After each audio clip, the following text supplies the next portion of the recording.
Hello' everyone. অনুৰাগৰ জন্মদিন বুলি খুৰীয়েক আৰু মই দুইজনী মিলি ৰুম ডেক'ৰেশ্যন কৰাত লাগি গ'লোঁ।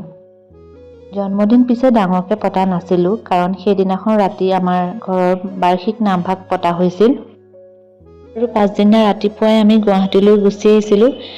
সেইবাবে ওচৰৰে ল'ৰা ছোৱালী দুটামানক মাতি কেক এটা কাটি থুলমূলকৈ নিয়ম এটা কৰিছিলোঁ।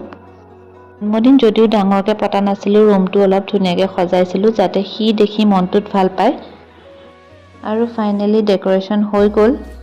ডেক'ৰেশ্যন কৰি থাকোঁতে পিছে সি ঘৰত নাছিলে, ওচৰৰে মানুহৰ আগত খেলিবলৈ গৈছিলে। আৰু ঘৰ আহিও সি ছাৰপ্ৰাইজ হৈ গৈছিলে ডেক'ৰেশ্যন আৰু কেক দেখি।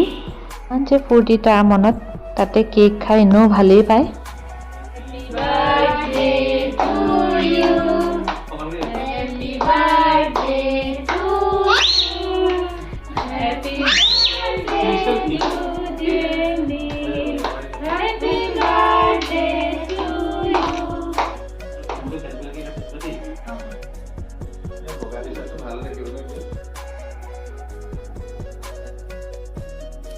আৰু এনেকৈয়ে তাৰ জন্মদিনটো আমি সৰুকৈ পালন কৰিলোঁ।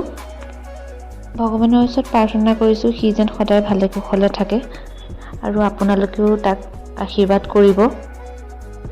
আৰু নামৰো এটা সৰু ক্লিপ ৰাখি থৈছিলোঁ, আপোনালোকে মোৰ ভিডিঅ'টো সম্পূৰ্ণ চাব আৰু এটা লাইক কৰি থৈ যাবলৈ নাপাহৰিব দেই। ধন্যবাদ।